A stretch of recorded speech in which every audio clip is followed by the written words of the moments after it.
Laos এক নীরব সৌন্দর্যের নাম। এটা সেই দেশ যেখানে নদী বয়ে যায় শান্তভাবে, পাহাড় জেগে থাকে মেঘের ছায়ায়, আর প্রতিটা সকাল যেন শুরু হয় এক নতুন প্রশান্তির গল্পে। এখানে নেই বড় শহরের কোলাহল, নেই বিশাল ভিড়।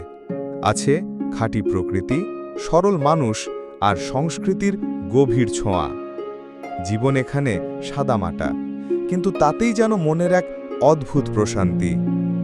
ঢাকা থেকে লাওস যাবার উপায়: সরাসরি ফ্লাইট নেই, তবে ব্যাংকক বা কুয়ালালামপুর হয়ে সহজ কানেকশন পাওয়া যায়। রিটার্ন টিকিট আনুমানিক 40,000 থেকে 60,000 টাকা। হোটেল, খাওয়া ও ঘোরাঘুরি: বাজেট হোটেল বা গেস্ট হাউস 1,500 থেকে 3,000 টাকা প্রতিদিন।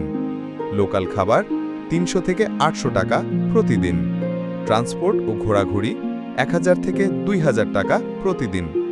পুরো ট্রিপ 5 থেকে 7 দিন। মোট আনুমানিক খরচ 60,000 থেকে 90,000 টাকা। ব্যক্তিভেদে কম বেশি হতে পারে। লাওস কোনো গন্তব্য নয়, এটা এক অনুভূতির নাম, ধীর, শান্ত আর সত্যিকারের।